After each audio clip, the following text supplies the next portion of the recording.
was able to walk away with our first prize. And now maybe let's give a round of applause to Mr. Martin.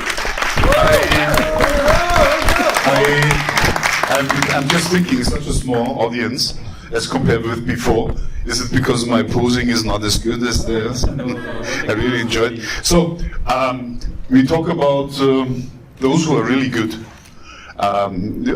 Just a few of you. Can I do a survey here? Who of you feels that he is in the best 20% batch of the year among your peers? Lift your hand. Who is the one? Cannot be. And who else? Oh, good. Cool. Cool. Come on. Be honest. Best 20%. I can tell already. Every one of you who is here now today in this talk, right now, you are automatically in the best 20% of your batch. I tell you why this is important, because I will tell you things that the others won't know, obviously, because they're not here today, and they're also not interested. Right? So, when I got invited to the talk, then I got two questions. Can you explain your formula for a matrix? Yeah, I can explain it. You all know my website. I hope they told you. I have developed a very simple way to analyze inventions over the time from being conceived until it becomes a product, and that gives you a very easy way to audit where you are and to avoid problems along the way and wasting money and your time. But also, someone asked, can you share with us how did you become a patent attorney? And I am a patent attorney, so I'm not a lawyer, although I study law, but I work only with patents and trademarks and registered designs. You find that on my website. And what's the difference between a patent attorney and a lawyer? By the way, I need to check. We have until 3:05 p.m. Yeah, so I need to look a bit after the time. So the difference is that a patent attorney can do what a lawyer can do, right? But not the other way around. It's a bit like a surgeon and a practitioner doctor. Practitioner doctor would give you a band-aid or so, but when you ask him, can you do a heart surgery? No, they can't, of course. So a surgeon would never say that he's a doctor, and a patent attorney would never say that he's a lawyer. It's something that's important. So, but I won't tell you how to become a patent attorney, because this is a nonsense goal, and I will explain why. So, let's look how to switch it on. Did I switch it off, or who knows how to work with a clicker? It's here. Found it. Okay, found it. So I'm a patent attorney. I'm in the patent business since 1993, which is 30 years ago. That's longer than you are here on the earth, right? I'm an expert for patenting computer algorithms. So I'm an engineer by training, and I earn my living as a programmer. I'm also a trained mechanic for motorbikes, and I like big gearboxes. And I only ride motorbike. I don't even have a car, because I don't want one. I prefer Grab over my motorbike, if it rains. I'm a founder of a law firm. You can look up the name on the internet. It has nothing to do with my personal blog. I keep the law firm and my personal blog separate from each other. So, and also a proud member of the Singapore national team in powerlifting. Oh, and I show you, yeah, that's me. So is here anyone who can squat 210 kg? I can do. Yeah. So, next one. My first advice from I could be a father. Don't set a goal for your life. That's the most stupid thing that you can do. Because the goal is only something that you want to reach. But what to do when you reach it, right? Or what to do if you do not reach it? Will you then fall into depression or what? So don't set a goal, but instead you have to have the right attitude. And the right attitude is why you are here now. It's not only very entertaining, but you always will take away something that you can use in your life. And the thing is, the right attitude means always and in everything you do. Right? So if I do a sport, then I want to become member of a national team. And once there, I want to become a champion, a national champion. And I want to become an Asian champion and then a world champion. This is what I do. And my whole life was that. And it just so happened that at one point in time, I found myself as a patent attorney. I'm not so sure whether I will do this until the end of my life, but what I can tell you is that I will have that attitude until I die. The day I die, that will be over, and not before. So that's also my plan is I work until 80, and then after that, half day. So I want to show you something very important. Before I shift all the 4x4 to the end, and I try to give you a rough ride. What is really important for my life, or was for my life. Ask yourself, where are you in this picture? Right?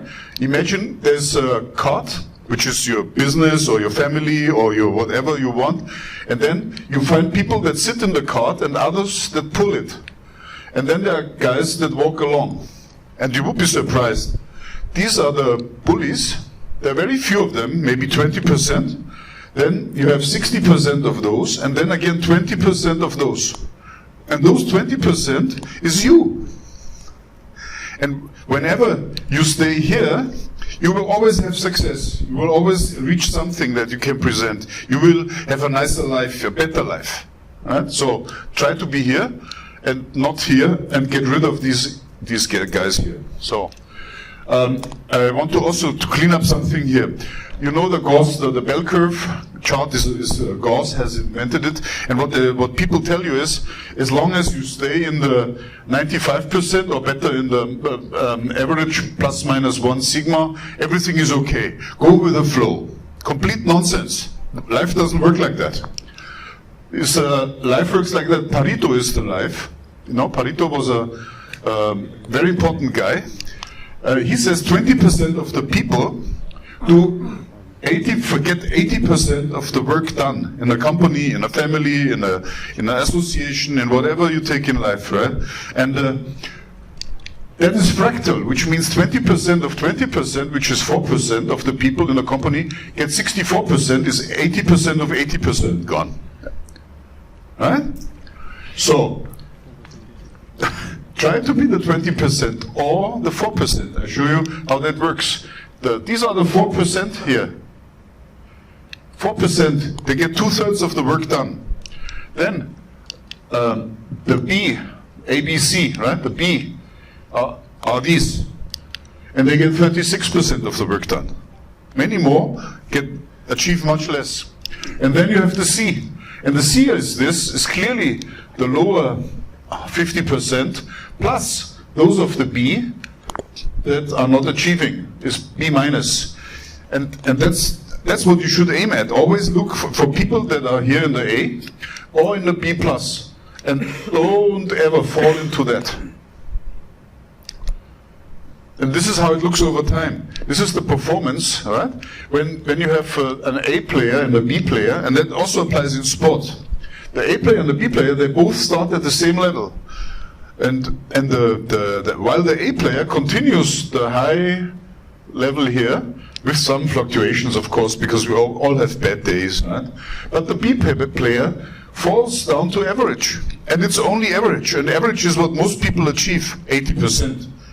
When you ask what do you want to do, I want to be an average guy. I have a good life, and they fall down from the A level to the average, and then they get a performance review. Then the performance goes up, falls down, then a bonus, then they get sent to an enhancement program, then they get some career coaching, and that goes on for the rest of their life.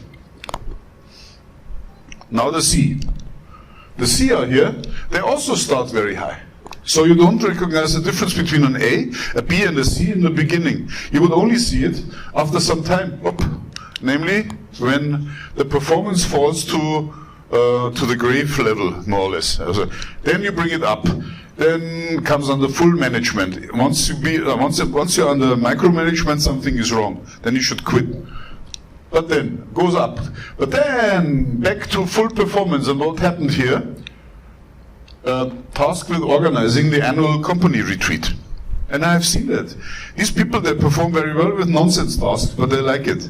And then go up, and after the company retreat, they fall down. And here are threatened with termination, and then some they got terminated. So now you have the B versus the C. So try to stay away. That's if I can give any advice, then try to stay away from the C players. Just get rid of them. And if you find that you have a B player who always falls to the C player level, the under average, right? Then it's also time to get rid of this guy and never become one. For you, easy, because you made it here. Just by walking, you are much better than most of the others. So, these are the questions that are asked in order to discern a B or a C by skill and qualification. The B and C will tell you, oh, sufficient, I'm normal average skill. But the A, great skill more than position requires, a confident judgment on difficult cases. These are outstanding guys, and they are there. Further education. Then the B and C, they participate in continuing training and in job rotation, while the A by himself or herself maintains a self-employment through further training. Like you now, come here, you do something for your own benefit. Nobody forces you to be here. Otherwise, this thing would be full, as we had in the show before. So, and so on, and so on, and so on. And all this makes the difference between an A and a B and a C. You can, once this talk is over, I put something together for you on my website. So please take out your smartphones and then you sign up for this here. And please also contact me on LinkedIn, because most of the stuff that I do is also on LinkedIn. And there are great things to come. Yeah, I believe you have it, right? I go to the next slide. Up. Oh, click, click, click. Doesn't work. Ah, yeah. So, what is it ultimately that separates the successful from the losers? And you will never get it. It's very simple. They deliver in time.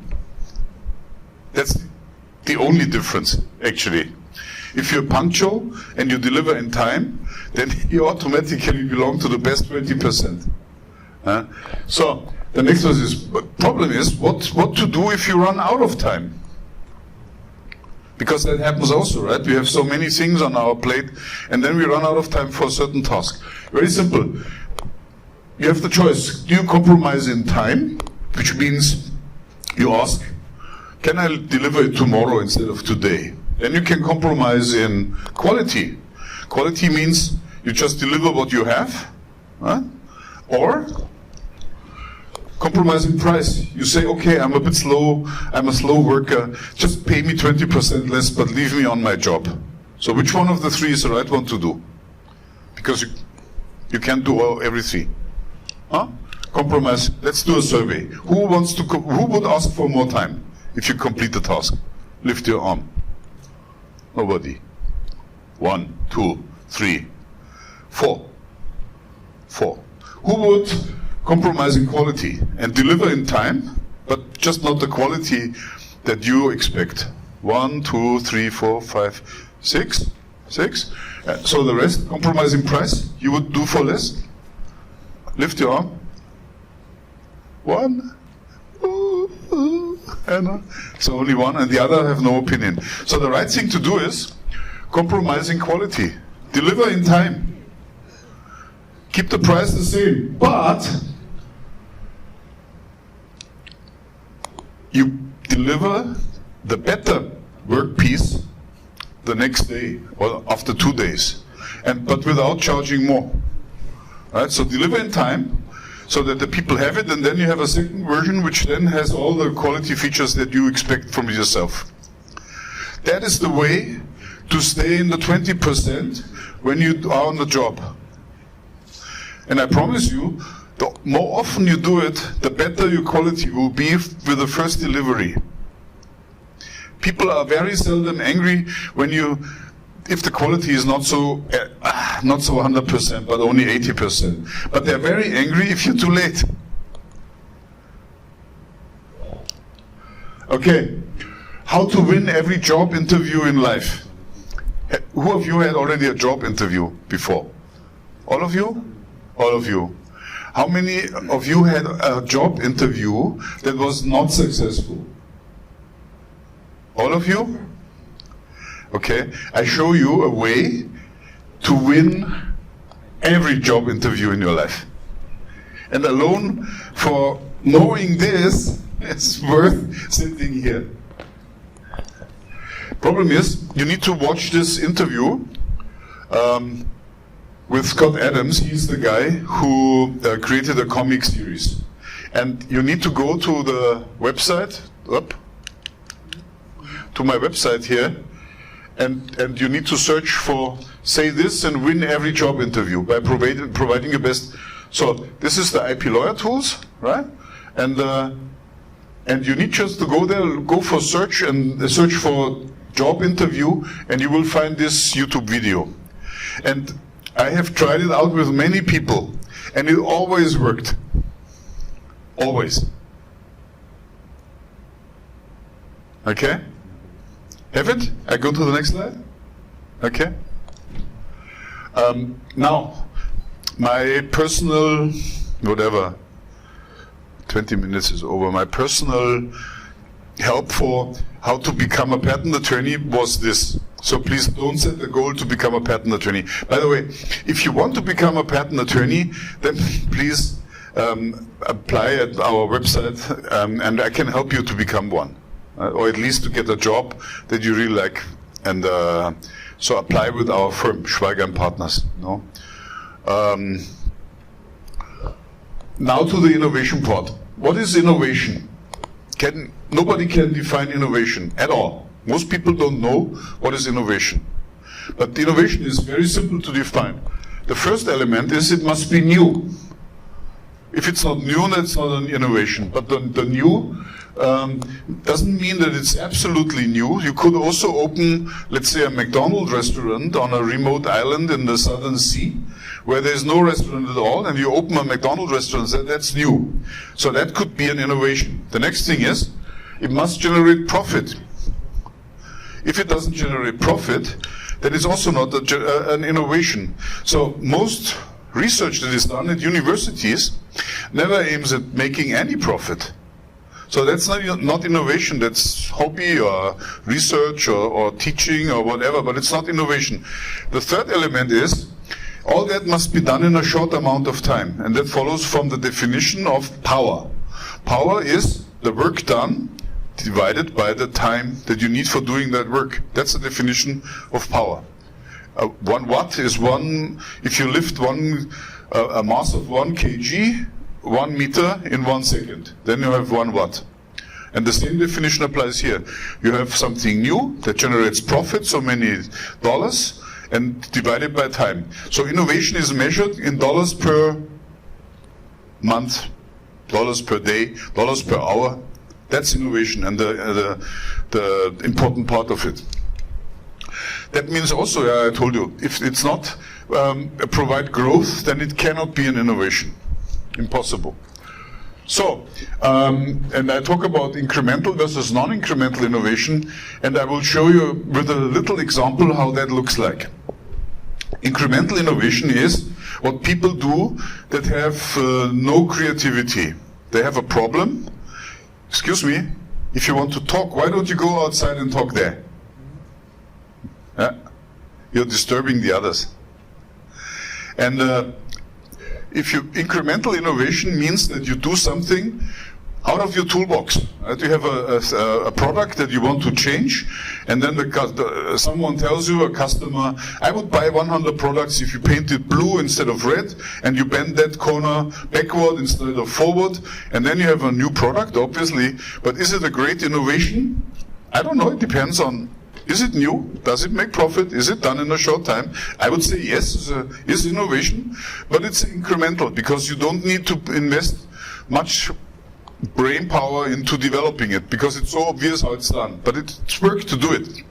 The non-incremental innovation here means that you need to do some things that are out of your normal operations. You need to bring in things from outside, either do something very new, bring it from a transfer from a technically nearby area, or from a very far area, and also you do it for a completely new set of claims, for a different pocket in the market.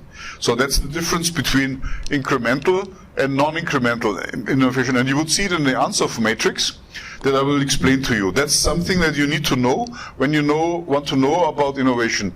What you also need to know is the explore-exploit continuum, and then agile thinking and agile management.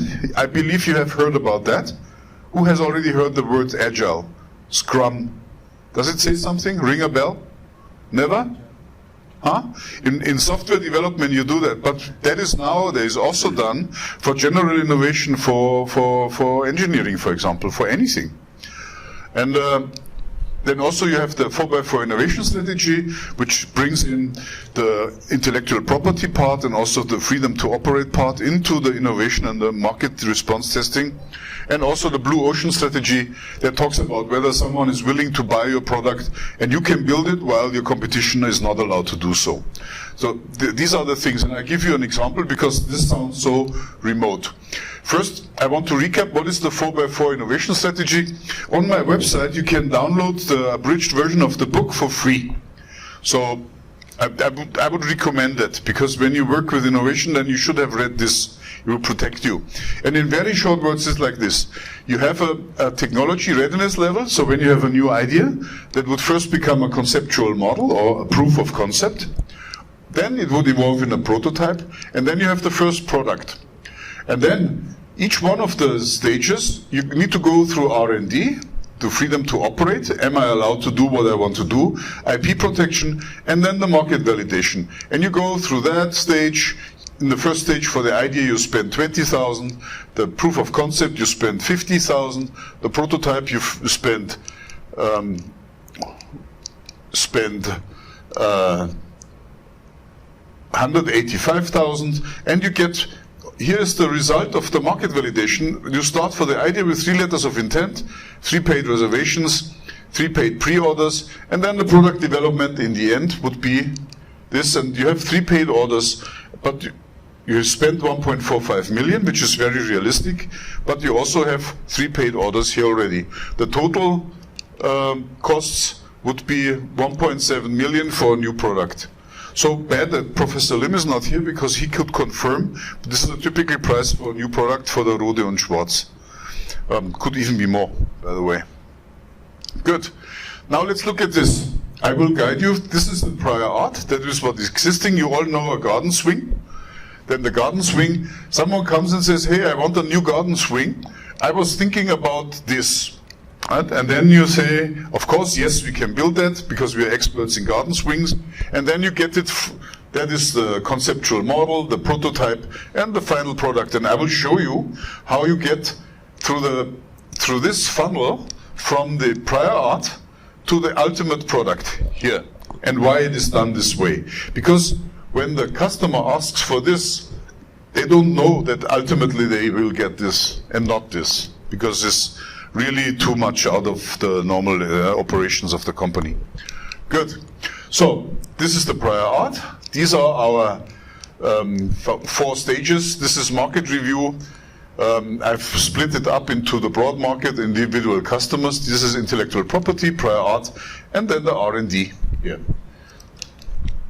The customer asks, I have a dream, I want this. And then it goes here, no IP is filed, no FTO is done. The R&D says, yeah, sounds good. See the green tick, play it back. They do an FTO, we can build it, we are allowed to build it, then we file a patent for that. And the individual customer says, okay, if you can do it, then please get it done. R&D says, okay, we don't file a new, we don't do a new FTO, we don't file a new IP, but let's ask whether also the broad market would want it.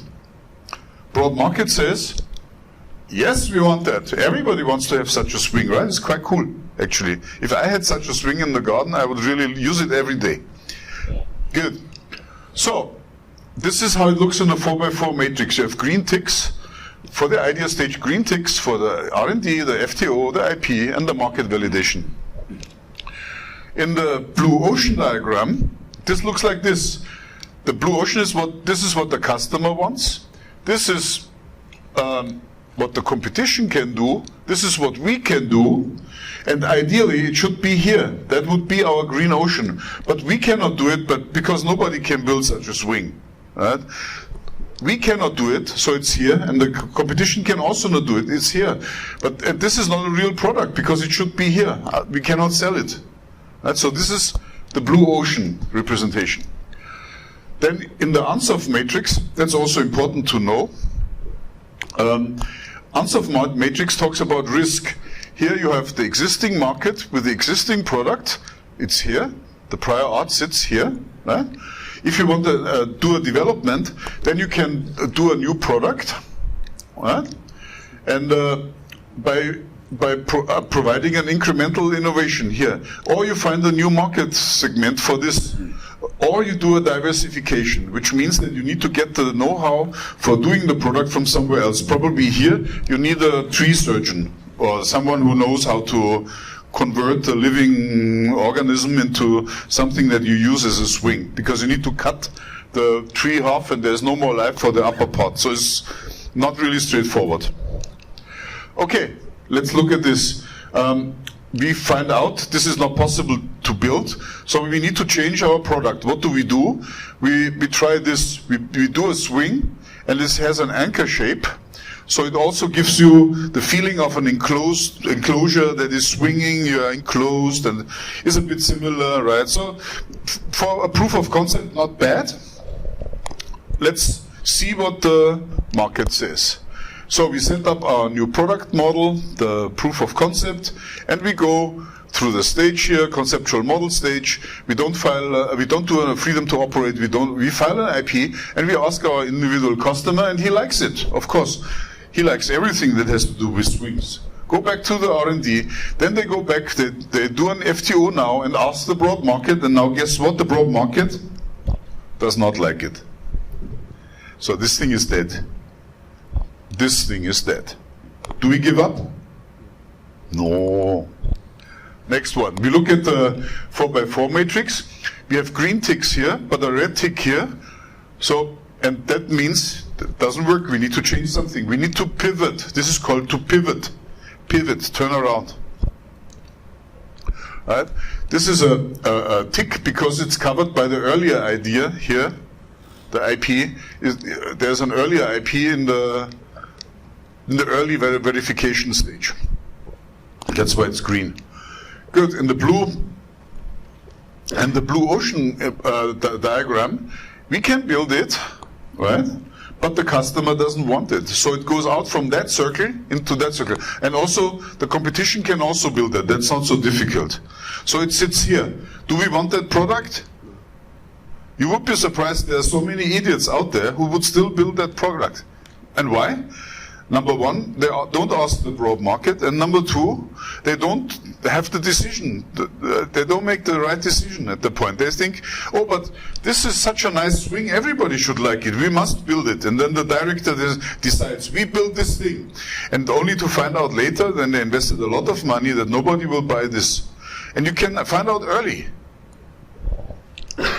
So, Ansoff matrix, if you go from here to the prototype here, to the conceptual model here, it's just a development. It's only incremental, nothing special. Okay, we need to change our product. We go from this one to this one. Same, you have some enclosed area. It's a similar feeling as what the customer wanted. And let's see what we do. Same as before. We try out the market validation, individual customer. Now guess what? Does he like it or not? He likes everything that we do because he loves swings. But don't trust one single customer. Ask the broad market. What does the broad market say? Up or down? Down. Why do you know this? This is boring, right? Nobody wants that. As compared with a tree that is cut in the middle. Okay. Here, you cannot say, and this looks now very dangerous because we have 3 red crosses, no FTO done, no IP done, and the market validation is negative. So what do we do next? Give it up? No. What do we do? Put the thinking hat up, become creative. What can we do? Huh? This one.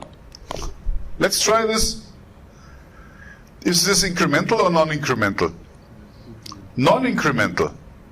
Why? Because you need to go to the car industry to get a tire for getting this. Let's see. What will the individual customer say? This is an idiot. He will like it, of course. He likes everything. Maybe she likes everything because she's your mother.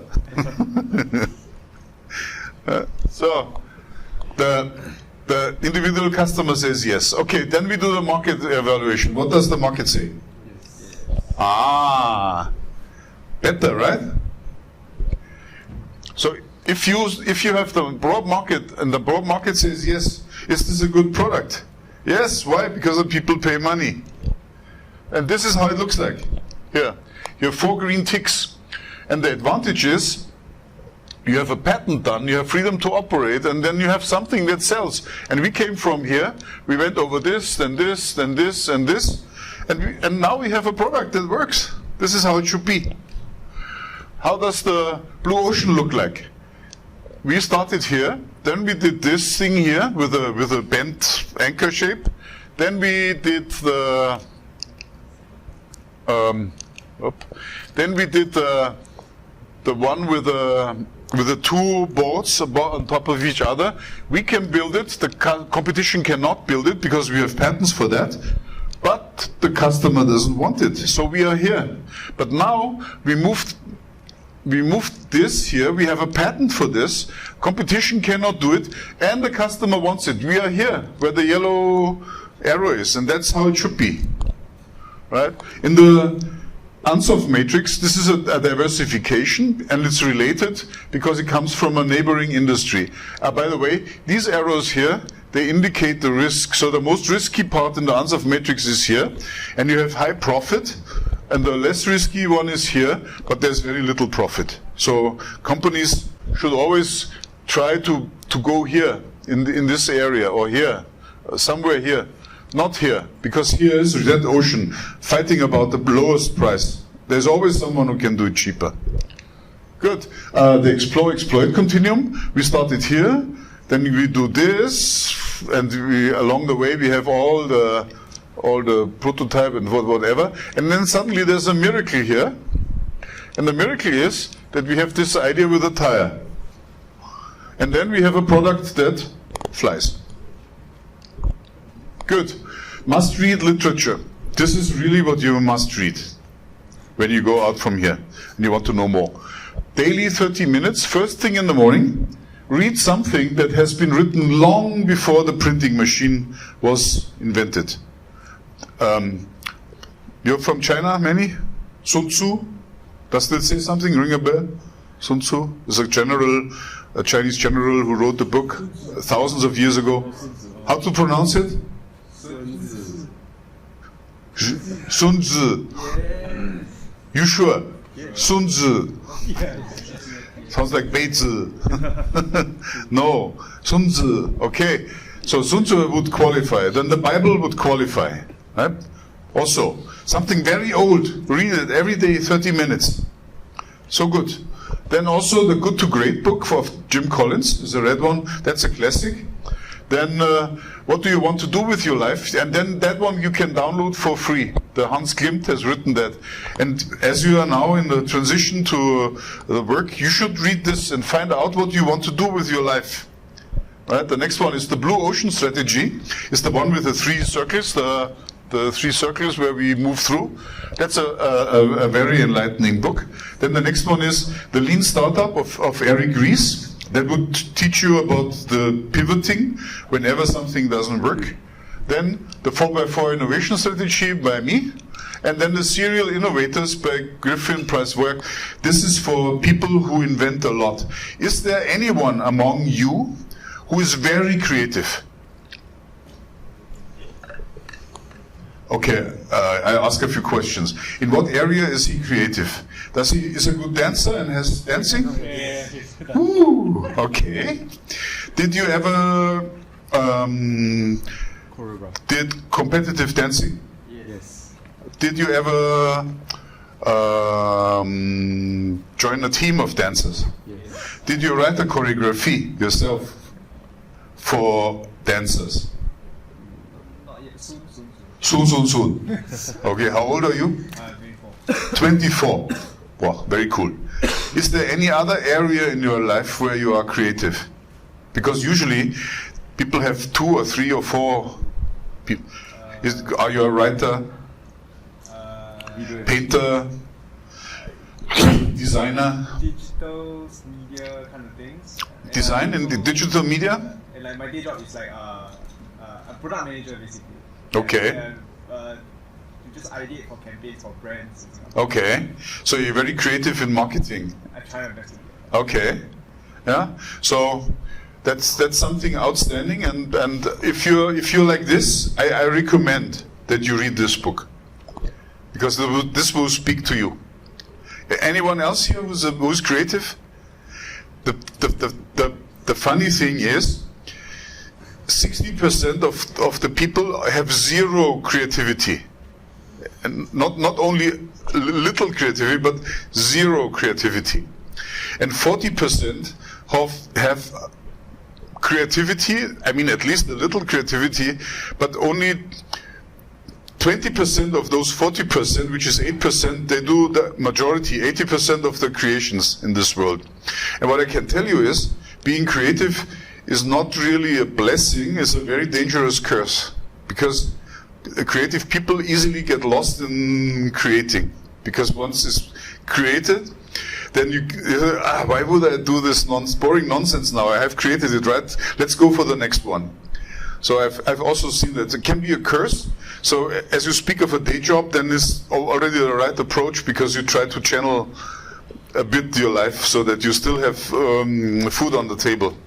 But I know very creative people with the age of 70, they're still playing for coins in the pedestrian zone in Munich. They're so creative and make music and so, but they never got their life in order. So it's a curse, actually. So you read these books, and then you're very well off. I have, of all of them, a book review on my website. So you can get the shortened version, and then you decide whether you want to read the whole thing. Here, again, please sign up here. What are the contributions of my talk here? Because I'm now at the end, we have 10 minutes left, as we had said, right?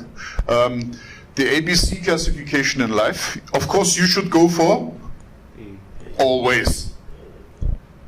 What separates the successful from the losers?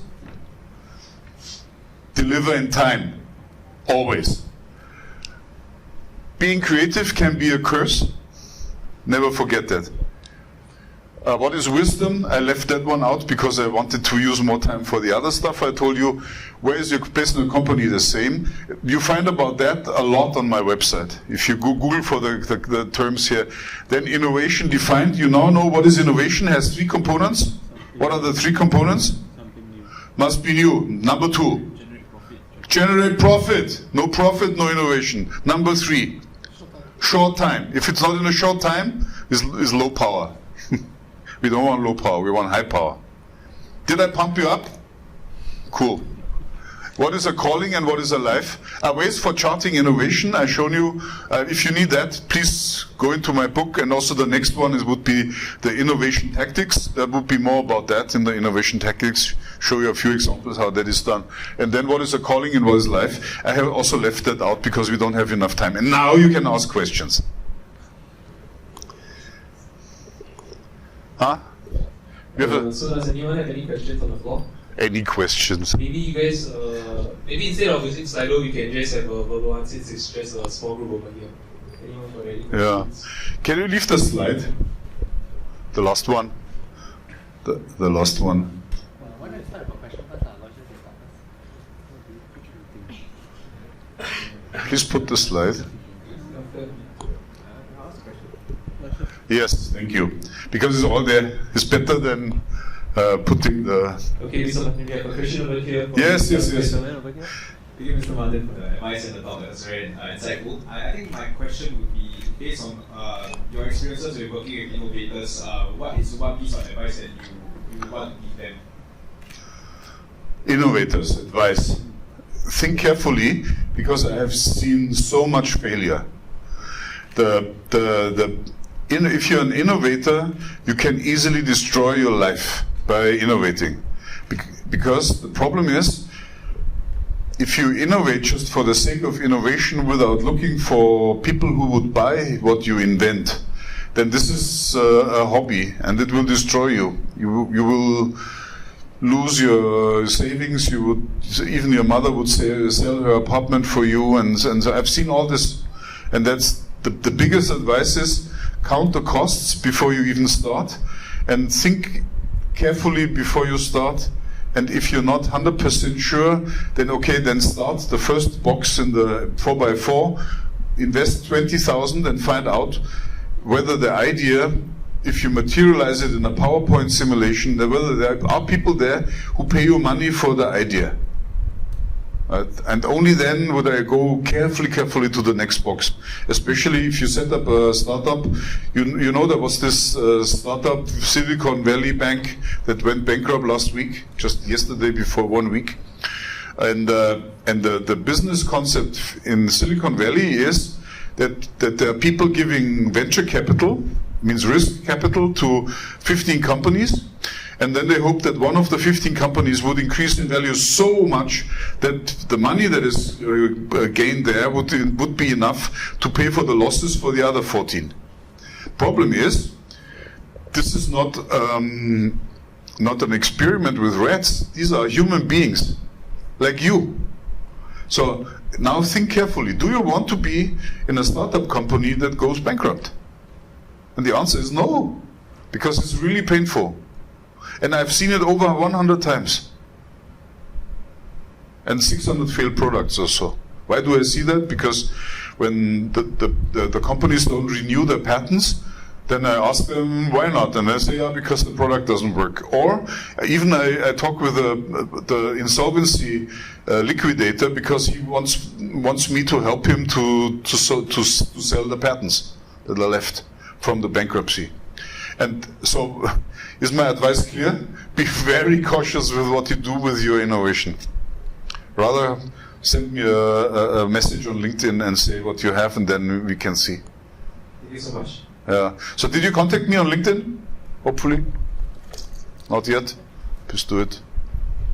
Next one. We have 3 minutes left.